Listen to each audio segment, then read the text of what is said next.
Oi, pessoal, boa tarde. Vão me dizendo aí se o áudio tá ok, se vocês estão conseguindo escutar.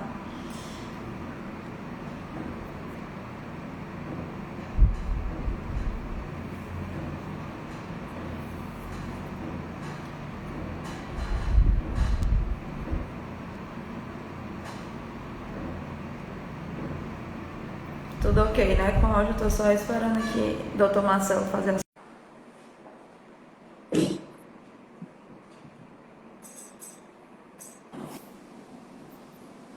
Olá, boa tarde.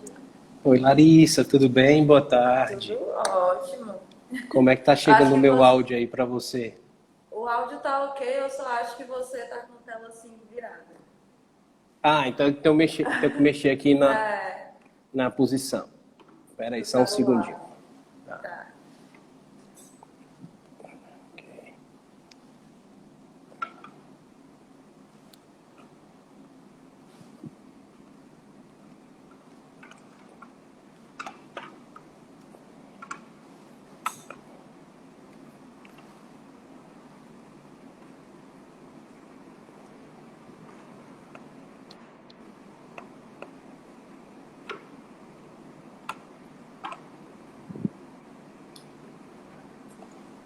Ver se eu consigo dar. Suporte, né? Um suportezinho aqui e eu sou meio analfabeto, desculpando aí. Já já pega o jeito. Isso. Pronto, Pronto, acho deu que agora certo? melhorou, né? Agora foi, né? Acredito Gente, que boa sim. tarde. Estou aqui com o Dr. Marcelo Feitosa. Se apresente aí, Dr. Marcelo, para o pessoal aqui da Tax Prática. Acho que é a primeira vez, né, que você participa de live aqui pela Tax. É a primeira vez, Larissa, eu quero iniciar aqui agradecendo o convite. Foi tudo muito rápido. Ontem eu recebi um telefonema. E aí me propuseram essa live, um desafio. A vida da gente é feita de desafios, né? Na advocacia, na É, área sim. contábil. Então eu aceitei de imediato, com muita satisfação. E estamos aqui hoje para a gente bater papo aí sobre 5 temáticas decididas recentemente pelo STF, que trazem algum tipo de consequência para determinados segmentos. Eu sou Marcel Feitosa, para quem não conhece, advogado tributarista, já milito na área desde a época de estágio, né? Sou sócio do escritório Mota Advogados, aqui de Fortaleza. A gente tem uma atuação na área tributária, tanto em nível municipal, estadual e federal, no âmbito do estado do Ceará, mas também com algumas ações espalhadas aí pelo nosso Brasilzão. Então, De tudo um pouco, né? de tudo um pouco, com mais de 15 anos aí de experiência na área. Vamos tentar, de alguma forma, aqui compartilhar com vocês o que a gente entende dessas questões aí. Gente, a gente vai falar sobre recentes decisões, né? E quero já deixar aqui à vontade vocês para fazerem perguntas, tá? No chat, assim que possível a gente vai respondendo. É o nosso primeiro tema que foi separado em relação aos medicamentos manipulados sob encomenda, se estão sujeitos à incidência do ISS, que foi que o STF decidiu, né? Vamos lá. Reforçando o que a Larissa colocou aí para vocês, fiquem à vontade para fazer questionamentos, não só agora, nesse momento da live, mas se precisarem de algum esclarecimento posterior, me procura aí pela rede social ou pelo e-mail do escritório, depois eu disponibilizo para vocês aqui, ou através do pessoal do Tex Prático, que eles chegam facilmente até a minha pessoa, tá? Essa primeira temática dos medicamentos manipulados, ela é uma temática que foi decidida no último dia 5, então nós temos 15 dias de decisão. Não foi nem disponibilizado ainda o acórdão, para a gente ver o inteiro teor, mas ela já traz algumas questões que a gente pode discutir aqui, que eu reputo relevantes. Primeira questão, a decisão em si fixou a seguinte tese, de que o ISS incide o ISS sobre operações de venda de medicamentos preparados por farmácias de manipulação sob encomenda. Então, é um recorte aqui.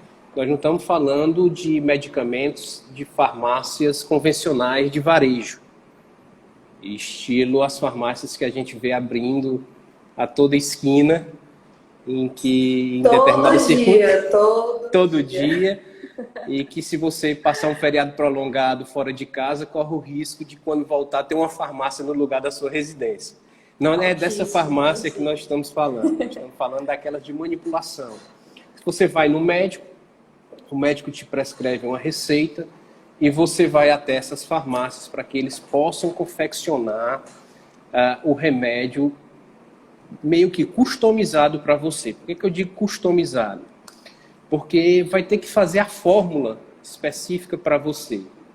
E há uma distinção aí. O próprio STF disse que quando você chega nessa farmácia de manipulação, entrega a sua receita, o farmacêutico vai manipular, te atende, te dá um prazo aí de alguns dias para te devolver esse remédio, você recebe, o STF entende que há incidência do ISS, porque a prestação do serviço preponderou na operação.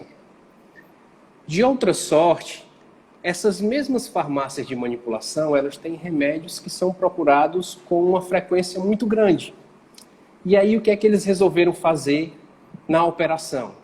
Já deixavam esses remédios prontos na hora que você chega na prateleira. Por isso o nome, remédio de prateleira. Você chegava na farmácia de manipulação, ele já te entregava de imediato. E aí, deve incidir o ISS ou o ICMS nesse caso? Nesse caso específico, o STF entende de que, como o remédio de prateleira, aquele que você chega e vai lá na gôndola e pega, que é o mesmo caso da farmácia convencional, o que é que acontece? Deve incidir o ICMS. Ah, Marcelo, e por que uma discussão desse tamanho? Vejam bem, o ISS no município de Fortaleza, para essa atividade farmacêutica de manipulação, a alíquota é de 3%. E o ICMS, Marcelo, eu não sei precisar para você qual é a alíquota do ICMS, mas eu digo para você que a alíquota, em geral, ela varia do ICMS de 7% a 35%. Vai depender da essencialidade, que é um dos princípios tributários que é aplicado para você fixar a alíquota do ICMS. Tá? Então, você pode sair de uma tributação de 3% para uma tributação, sendo assim, bem rigoroso, de 35%. Qual é a média, Marcelo? 18%. Então, você sai de 3% para 18%, há um impacto significativo na tributação da sua atividade, obviamente. Né? Então, a partir dessa decisão, o que é que as farmácias de manipulação vão ter que pensar e vão ter que fazer?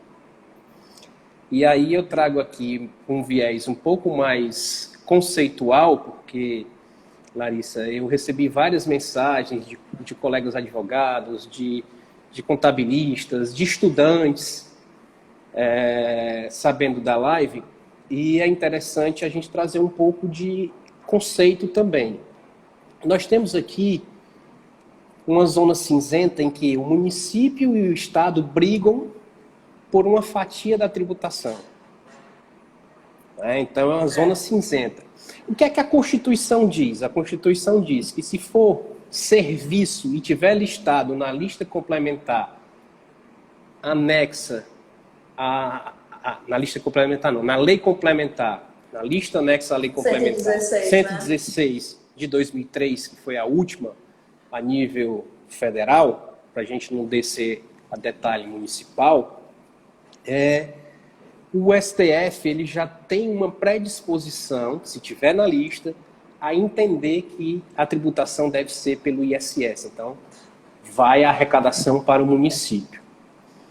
Mas há hipótese em que você diz que é serviço que não é serviço. Né? Você pode chamar de serviço algo que não é serviço. E aí, eu acho que foi até, só interrompendo um pouquinho, foi o voto do Marcos Aurélio, né, que foi contrário, né, ao voto do relator. E ele chama a atenção exatamente para esse fato. O que é que você está comprando? O serviço do farmacêutico ou você está comprando um produto efetivamente, né? O que é Isso. o que é o final do que está vindo, né? Além dessa questão de ser um serviço listado, que tenha essa roupagem de serviço e na sua integralidade não ser um serviço, o que retiraria da competência do município e levaria para a competência do Estado, tem também a questão quando você tem uma atividade mista em que prepondera a mercadoria sobre o serviço. Então, a mercadoria ela tem uma importância maior do que o serviço.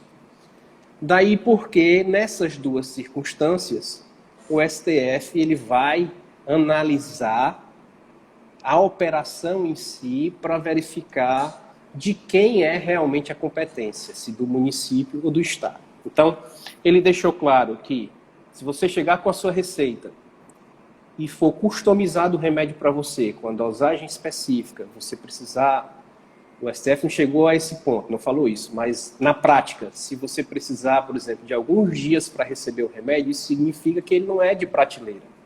A não ser que a confecção daquele de prateleira esteja com um estoque esvaziado, mas em regra não é de prateleira. Então aí incide o ISS e é de competência do município. Agora, se você chegar na farmácia para comprar um protetor solar e ele já estiver lá na prateleira e você levar, ele entende que é um produto que está sendo vendido e não o serviço de manipulação.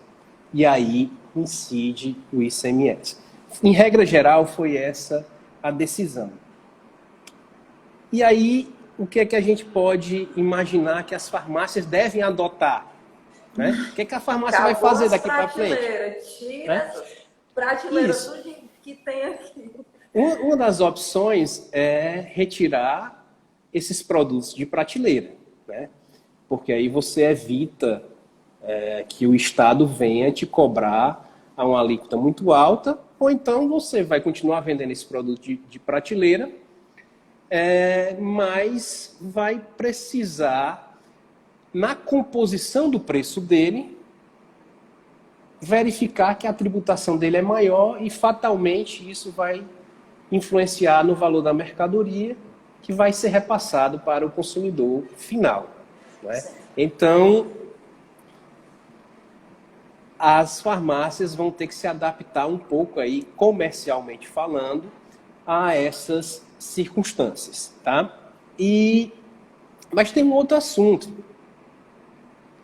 E se esse mesmo remédio, que hoje é considerado de prateleira, só for comercializado sob encomenda, vai ser o ISS ou o ICMS?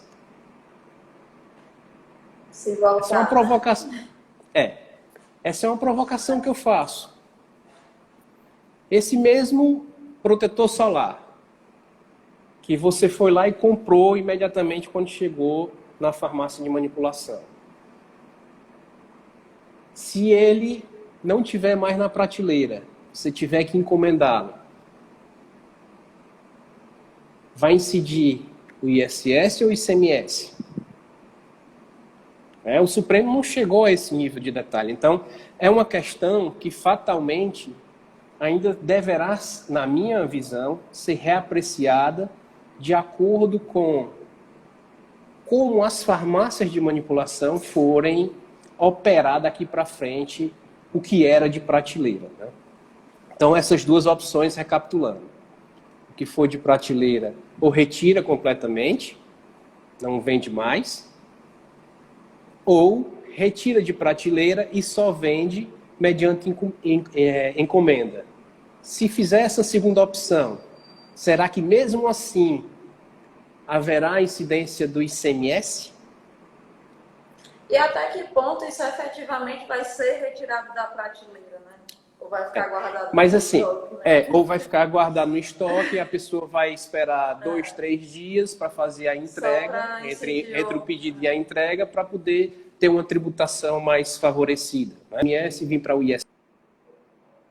Então, são questões que vão ser ainda, do ponto de vista operacional, eu entendo que serão discutidas, porque o Estado, na sanha arrecadatória, né, ele vai querer, se ele já estiver recebendo, ele não vai querer deixar de receber, se ele não querer incrementar as receitas com esse recebimento. Então, fatalmente, as farmácias de manipulação, nos próximos meses ou no próximo ano, vão passar aí por um scanner do estado do Ceará e qualquer outro estado da federação para verificar operações e, eventualmente, ter fiscalização sobre os produtos de prateleira. E aí, obviamente, vai ter espaço para atuação tanto dos contabilistas quanto dos advogados tributaristas. Pronto, gente, se tiver alguma dúvida, tá, sobre esse primeiro tema, pode ir deixando. Eu vou passar aqui para o segundo, para que a gente exauriu, assim, de uma maneira geral, né, o que foi decidido pelo STF. Claro que tem vários pormenores jurídicos, né, no meio de todas essas decisões, mas acaba, assim, que o interessante para vocês é entender a repercussão prática que isso vai ter nas empresas que vocês assessoram, advogados, sejam contadores. E algo nesse sentido mais prático, é mais interessante para vocês entenderem que a gente acabasse voltando aqui para discussão jurídica.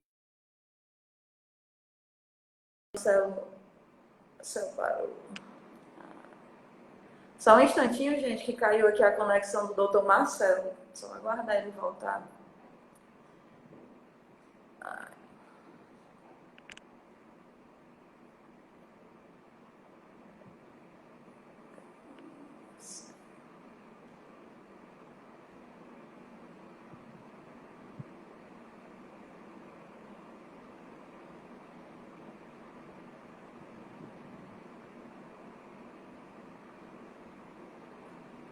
Gente, só um minutinho, tá? Já estão entrando aqui em contato com o Dr. Marcelo para ele voltar para a live. Só começamos, agora que foi o primeiro tema.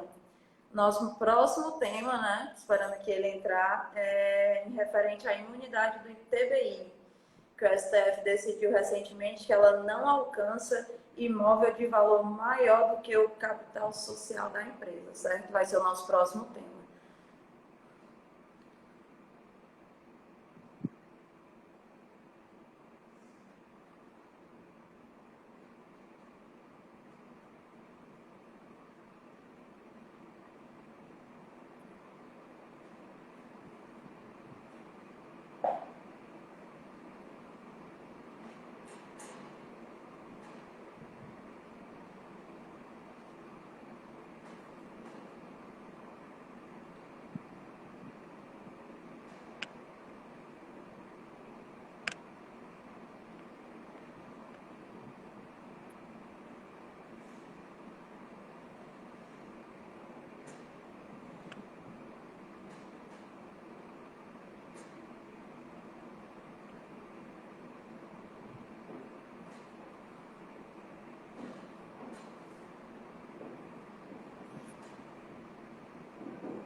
Larissa. Pronto, Prontinho, de volta. Caiu aqui. O pior é que eu não posso nem reclamar, viu? Porque advogo para as telecomunicações na área tributária. Oi. E aí não dá nem para reclamar. Vamos lá, né? Eu não sei onde foi que a gente parou. Eu acho que eu consegui concluir a primeira temática, né? Estamos passando aqui para a segunda, que é referente à imunidade do ITBI não alcançar o imóvel de valor maior que o capital social da empresa, né? Primeiro, né, inicialmente, como diria meu amigo Jack do filme, vamos por partes. Primeiro, para esclarecer um pouquinho sobre essa imunidade do ITBI, né? Como era a previsão. Sim. O que é que eu queria esclarecer um pouquinho antes qual era o caso concreto Pode ficar à vontade.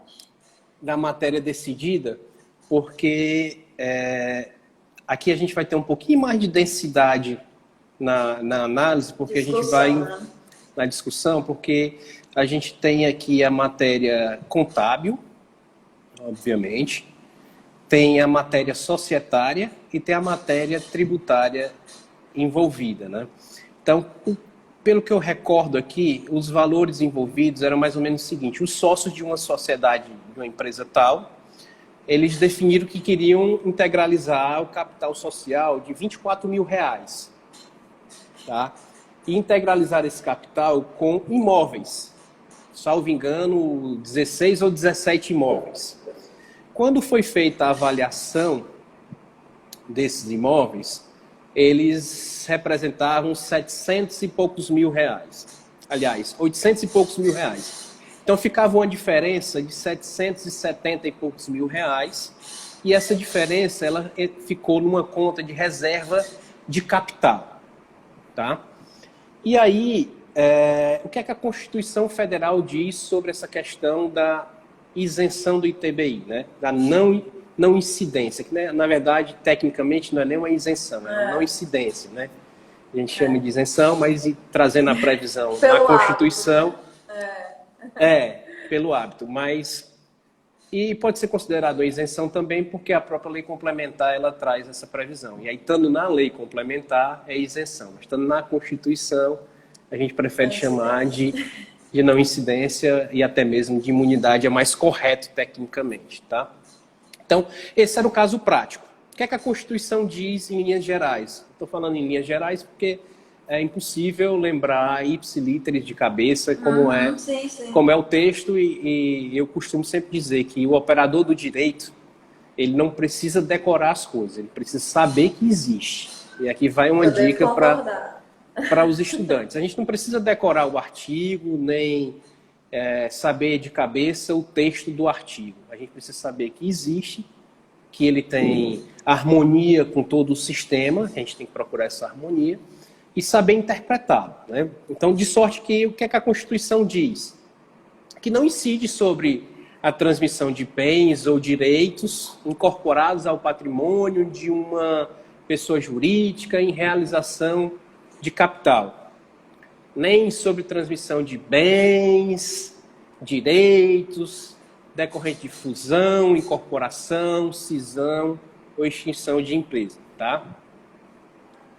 Que preponderem na compra e venda de imóveis. Então, assim, qual é o segmento que foi mais atingido com a decisão nesse caso específico? São as pessoas jurídicas com atividades preponderantes em compra e venda, aluguel ou arrendamento mercantil de imóveis, tá? Então, a Constituição prevê isso. Vamos aqui fazer um esforço de interpretação, tá? O que é que ela exige? Primeiro, que o imóvel seja incorporado ao patrimônio da empresa. Segundo, que esta empresa esteja em realização de capital. Ora, no caso que nós acabamos de citar, o que é que aconteceu? O imóvel foi incorporado ao patrimônio e a empresa estava em realização de capital. Então, tudo ok até aí, né? Tudo ok até aí. Então, não vejo assim por quê, e aqui vai uma crítica, né, data máxima, vem uma crítica à decisão do STF, porque ele restringiu a imunidade? Quando disse que o valor que ultrapassasse a integralização do capital, ou seja, aquele que foi para a conta de reserva de capital, não estaria albergado pela não incidência do ITBI. Então, criou uma regra que, a meu ver, não está prevista na própria Constituição. Tá? E aí, por que eu falei lá atrás da questão do direito societário? Porque se a gente olhar a lei das sociedades por ação, ela traz a previsão em um de seus artigos, eu não vou recordar aqui mais uma vez qual é especificamente o artigo, nem o inciso, nem o parágrafo, mas quem tiver interesse depois eu posso até repassar essa informação.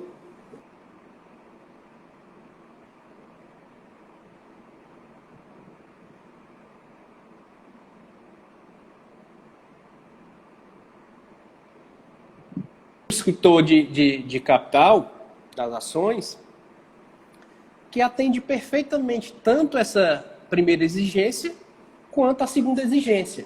E aí eu trago aqui para vocês um outro aspecto.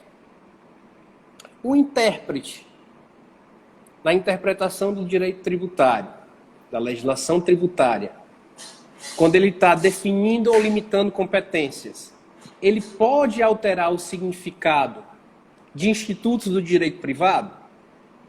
O nosso Código Tributário Nacional, aí eu sei de cor, o artigo 110 do CTN, diz que não é possível. Ora, nós estamos falando de não incidência. Não incidência é uma forma de limitação de uma competência tributária. Está dizendo para o ente que, olha, você, município,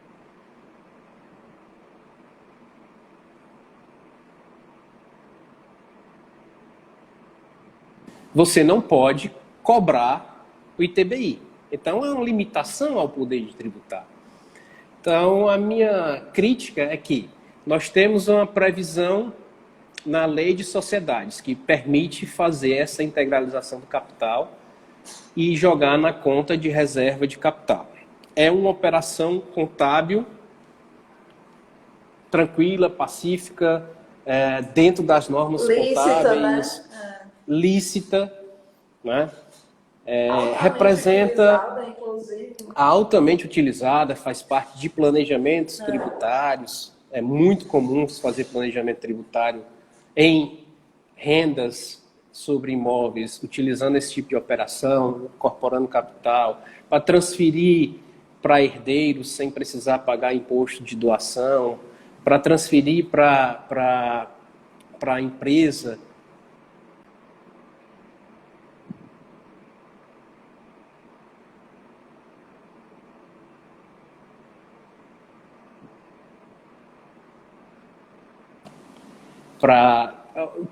De vez em quando está cortando aí, é porque eu acho que o meu descanso de tela aqui, ele é alguns segundos. Eu vou já tentar. Aí ele para, e eu fico tendo que voltar aqui. São erros de principiantes, vocês vão me desculpando aí, tá? Eu não sei se eu vou conseguir aqui durante o processo alterar isso daqui.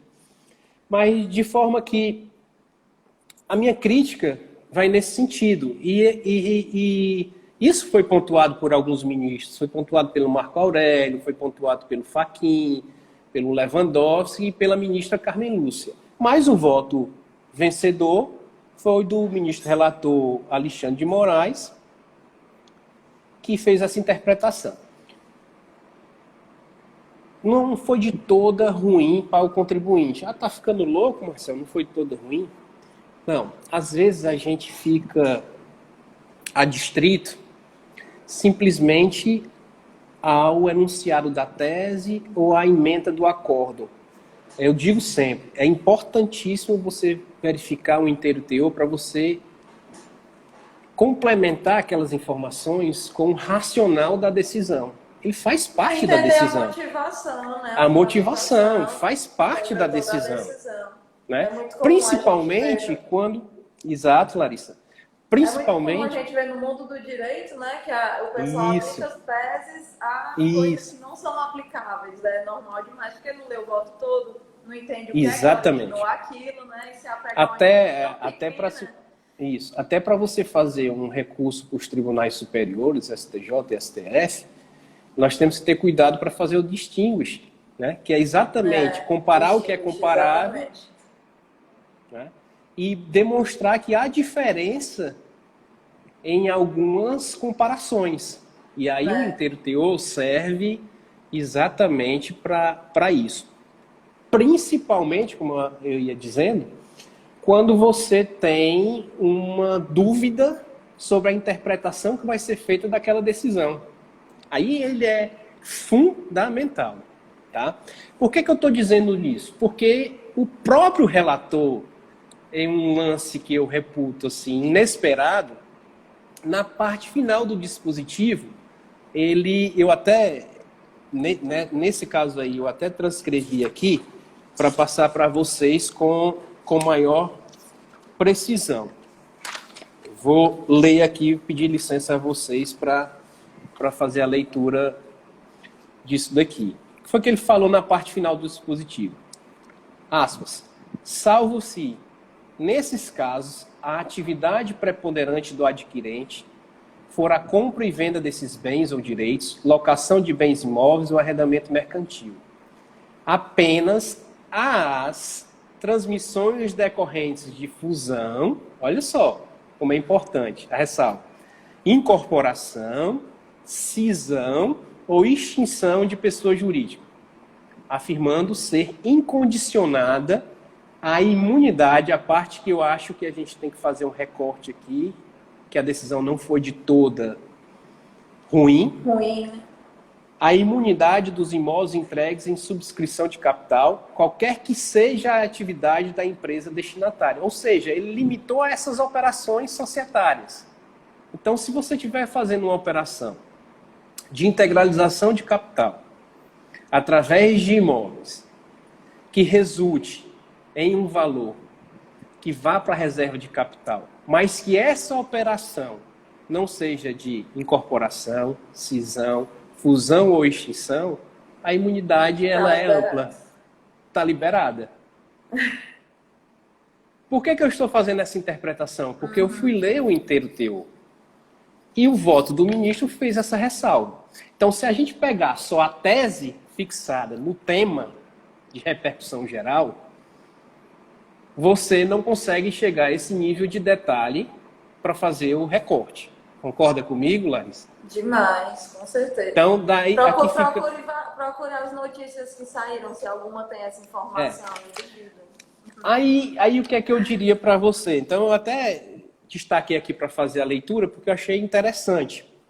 O que é que eu diria para vocês como consequência prática disso? Além de ficar atento no dia a dia, se o seu cliente se encaixa nessa possibilidade de aplicação da não incidência ampla, eu entendo que, na verdade, a decisão do STF, ela, embora não esteja expressa, ela, na prática, ela fez uma redução do texto do caput do artigo 37 do Código Tributário Nacional, que fala exatamente sobre essas operações. Fala sobre essa regrinha da não incidência do ITBI nesse tipo de operação e remete ao artigo 36, que tem o inciso 1 e 2, e essa operação que a gente falou aqui de fusão, incorporação e extinção da sociedade, ela é do inciso 1. Então, que na prática, a decisão do STF fez o quê? Ela fez uma declaração do texto do...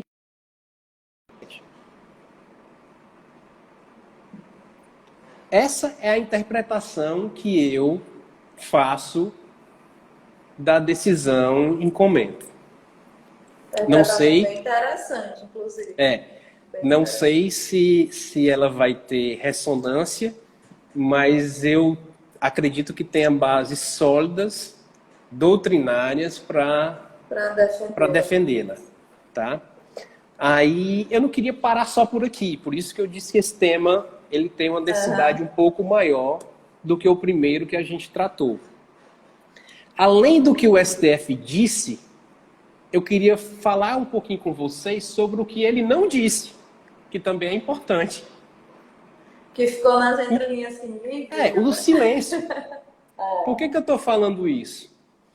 Porque, comentando, eu escutei alguns comentários de alguns amigos que são procuradores de município, e eles já, muito satisfeitos com a decisão, já estão lançando uma interpretação para cobrar o ITBI de uma determinada circunstância aqui, que eles acreditam que é reflexo, consequência dessa decisão do STF. Vou tentar aqui sistematizar para você. Vamos voltar aqui para o caso. O caso tratava de quê? Da diferença entre o valor atribuído aos imóveis pelo contribuinte. Esse valor ele pode ser tanto o histórico. O que é o valor histórico? Por exemplo, você pegar o valor que você colocou para aquele imóvel no seu imposto de renda. Não necessariamente aquele valor que você colocou lá é o valor atualizado. Por isso que a gente chama de um valor histórico, tá? Então é o valor histórico, o valor que está no imposto de renda. Mas ele pode também ser o valor atualizado, que é o valor de mercado.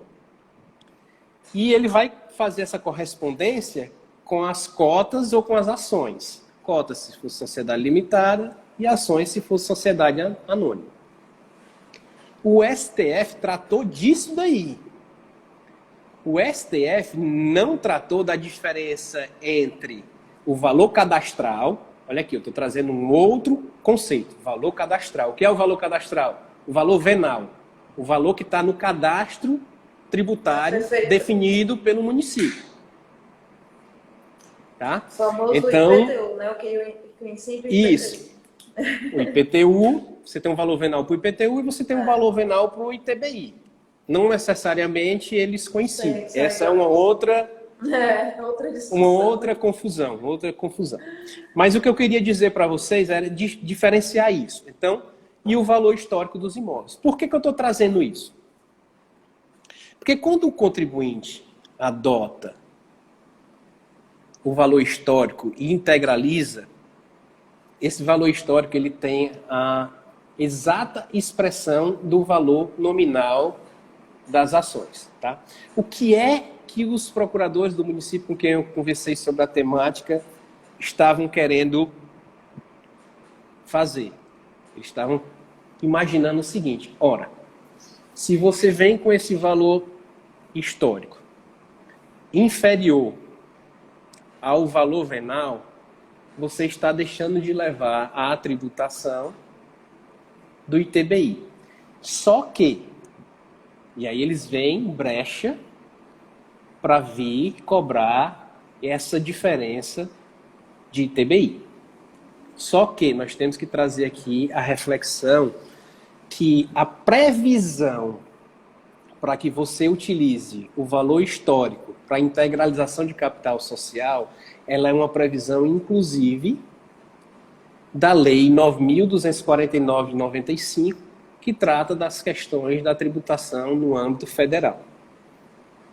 Tá? Eu trouxe essa lei aqui também, e eu queria ler a previsão para você. Vou dizer até o artigo. O artigo é o 23 da Lei 9.249 de 95. Aspas. As pessoas físicas poderão transferir a pessoas jurídicas, a título de integralização de capital, bens e direitos pelo valor constante da respectiva declaração de bens ou pelo valor de mercado. Tá claro? A gente acabou de falar sobre isso daqui. A lei segue. Se a entrega for feita pelo valor constante da declaração de bens, as pessoas físicas deverão lançar nesta declaração as ações ou cotas subscritas pelo mesmo valor dos bens ou direitos transferidos. Esse é o parágrafo 1º. Por outro lado, se a transferência não se fizer pelo valor constante da declaração de bens, essa diferençazinha, a maior, será tributável como ganho de capital.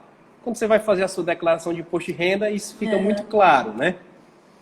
Então, o que é que os municípios querem? Querem que essa parcela correspondente ao ganho de capital, que deixou de ser auferido, e submetido ao imposto de renda pessoa física, que é a hipótese do parágrafo 1º, né, que eu citei anteriormente, que ela sofra a incidência do ITBI.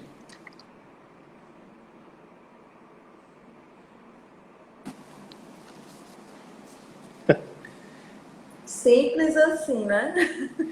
Na verdade, quando a legislação federal traz essa possibilidade aqui, ela concede uma espécie de benefício fiscal para o contribuinte. Ela possibilita isso. E o STJ ele já decidiu, não para esse caso específico, mas para outros casos, como por exemplo, quando uma empresa vem se instalar no estado do Ceará, é muito comum que ela tenha benefício de ICMS, né? O ICMS diferido, uma redução, algum tipo de benefício fiscal, tá? E aí, em determinado momento, a União queria tributar isso pelo imposto de renda, pela contribuição social sobre o lucro. E aí o STJ disse que não poderia levar à tributação isso. Então a gente pode, caso o município venha a adotar esse tipo de interpretação, vai vir, né? pelas conversações que eu já tive, vontade eles têm, não sei se vão levar a cabo. Com certeza. Né? Mas se os municípios aparecerem com esse tipo de pegadinha, a gente já tem uma construção aí, tanto doutrinária, quanto jurisprudencial, porque o STJ, não para o caso específico, mas em uma outra circunstância, já definiu. E era o inverso, era a União querendo tributar um benefício fiscal do Estado. Nesse caso seria o município querendo tributar um benefício fiscal concedido pela União, né? E aí a gente sabe que os benefícios fiscais eles têm uma característica parafiscal, na verdade, né? De incentivar alguma atividade, alguma coisa para poder trazer um benefício para a população de uma forma indireta ou até mesmo direta, tá bom? A gente tem uma pergunta aqui. Eu trouxe esse reflexo aí porque eu achei interessante a partir dessas conversas informais que eu tive com alguns colegas procuradores. Que é muito enriquecedor você ter esse tipo de conversa, que você tem uma visão que normalmente você não teria, né? Porque nessa área de atuação, né, tá preocupado com incidência de município, do município arrecadar mais, você não pensa por esse lado, né? E a pessoa que está preocupada que o município arrecade mais, ela já procura uma brecha para levar para o lado dela, né? Mas perfeito. É muito interessante, né? E eu digo o seguinte, disso, né? e essa decisão do STJ, ela é uma decisão de 2018, então não é um negócio muito distante, né? Então foi avaliado recentemente que da impossibilidade de se tributar um benefício fiscal concedido por um outro ente, né? Isso fere, inclusive, né? o pacto federativo. Não, com certeza, com certeza. Assina embaixo do STJ. Tem uma pergunta aqui do Samuel Lima Contador. Ele diz assim, o parágrafo 2º do 156 menciona, abre aspas, realização de capital, fecha aspas. Ainda assim, teria a imunidade ampliada ou a decisão é específica quanto à segunda parte do parágrafo, que trata de fusão, incorporações e etc. Foi a interpretação que eu dei, né? Eu acho que a questão da amplitude máxima da não incidência, ela não alcança essas operações societárias, né? De fusão, incorporação, cisão e extinção de sociedade, tá? Então, para os demais casos, eu entendo que a amplitude é máxima da não incidência do ITBI nessas hipóteses. Porque, o que eu expliquei. Porque eu vi aqui que ele é contador, né, Samuel? Gente, no mundo do direito, quando sai uma decisão assim tão recente, é muito difícil a gente saber quais são todos os aspectos práticos possíveis e imagináveis que vão ocorrer dessa decisão. Então, a gente tem a decisão, a gente tem as interpretações da decisão. Às vezes as decisões não são muito claras, às vezes a gente precisa interpretar, e às vezes vem coisas que lá na frente a gente consegue mudar, até essa decisão que saiu recentemente.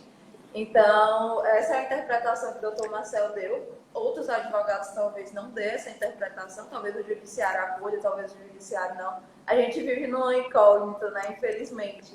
A gente ficou esperando a reforma tributária para ajudar a gente, Sim. mas ela veio E é importante, né? porque isso alimenta a nossa atividade, né? A gente vive disso daí, né? Na advocacia tributária, na contabilidade.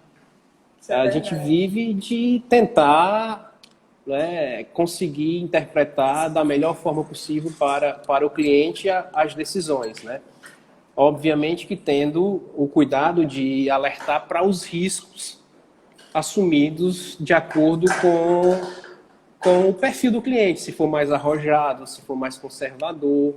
E aí existem mecanismos, quando se está questionando alguma aplicação da lei ou interpretação, para resguardar o cliente, que é, por exemplo, se o cliente for um cliente conservador, vai discutir, deposita o valor que está envolvido na discussão em juízo. Discute, né? E discute. Às vezes a gente tem clientes mais arrojados, que preferem utilizar aquele valor imediatamente na sua atividade, porque ele tem uma rentabilidade maior, e se a decisão for desfavorável lá no final, ele consegue cobrir e pagar com juros e multas, se for o caso, né? A operação, e ainda assim teve lucro. São situações tributário, né? São situações em que depende muito do perfil do cliente. O que é importante tanto para o contabilista quanto para o advogado que milita nessas questões é deixar claro o risco, e a decisão administrativa de correr o risco ou não é do cliente. Sempre. Ele não pode ser pego de surpresa, né? Então, aqui, para a gente finalizar esse assunto, o que é que eu poderia tentar sintetizar aqui em conclusão para vocês? Que o posicionamento do STF, para mim, nem de longe, referenda a exigência do ITBI sobre a diferença entre o preço de mercado, ou o valor cadastral, do imóvel e o seu custo histórico. Quando o custo histórico tiver sido adotado pelo contribuinte para integralizar as cotas ou as ações igual ao valor de face. Então, eu não vejo possibilidade da exigência do ITBI nesse caso. A circunstância específica da decisão, a ressalva que o ministro fez nas razões do seu voto, me levam a dizer e ter uma esperança de que a decisão não foi de toda ruim para o contribuinte, desde que ele não esteja fazendo uma operação de cisão, incorporação, fusão e extinção. Nesse caso aqui, ficou claro de que a interpretação do STF é restritiva quanto à amplitude da não incidência do ITBI. É isso aí. Assunto denso, né? Mas, assim, você explica tão bem que no instante o tempo passa, a gente prestando atenção para entender melhor. Eu acho incrível quem tem didática, eu amo. E passando aqui para o nosso terceiro tema, a gente vai falar, esse aqui deu o que falar mais, né? Contribuição para patronal sobre salário maternidade é inconstitucional, decidiu o STF recentemente. Isso. Esse tema foi escolhido para a gente não ficar também só com decisões que aparentemente ruins, são né? ruins para o contribuinte. Então vamos dar uma aliviada aqui e falar um pouquinho sobre essa, que aí é claramente abre uma possibilidade de você ter uma atuação junto a clientes, ou captar clientes para tentar recuperar esses valores recolhidos pelo cliente nos últimos 5 anos, né, e deixar de recolher daqui para frente. Até porque a decisão foi em repercussão geral, e aí, explicando rapidamente o que é a repercussão geral, foi decidida em um caso, mas vale e deve ser aplicado tanto na esfera judicial quanto administrativa, para todos os demais casos que digam respeito à mesma questão. Tá? Eu estou perguntando agora por dúvida mesmo, teve modulação dos efeitos ou não? Não houve modulação dos efeitos.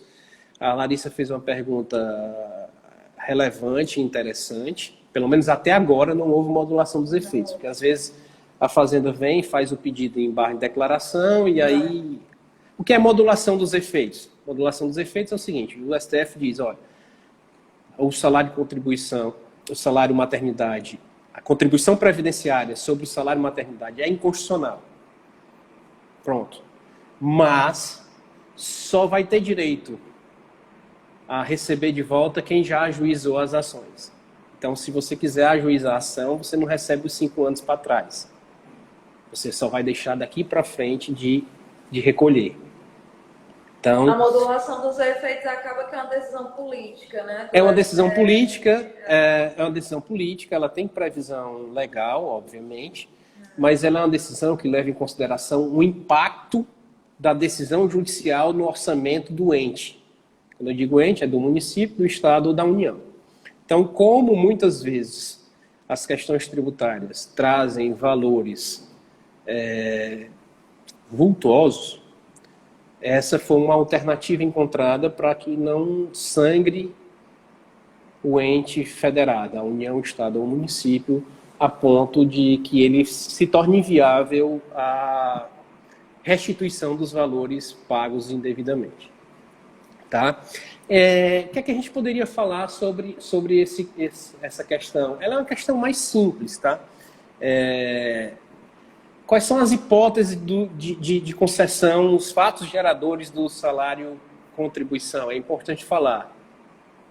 Você tem aí o aborto, por exemplo, o aborto não criminoso. A gente está vivenciando aí na mídia uma questão com uma criança. Aquilo é um exemplo claro de aborto não criminoso, um aborto legal, né, autorizado e tem previsão legal. Tanto tem previsão legal quanto foi autorizado pelo judiciário. Essa é uma hipótese que dá direito ao salário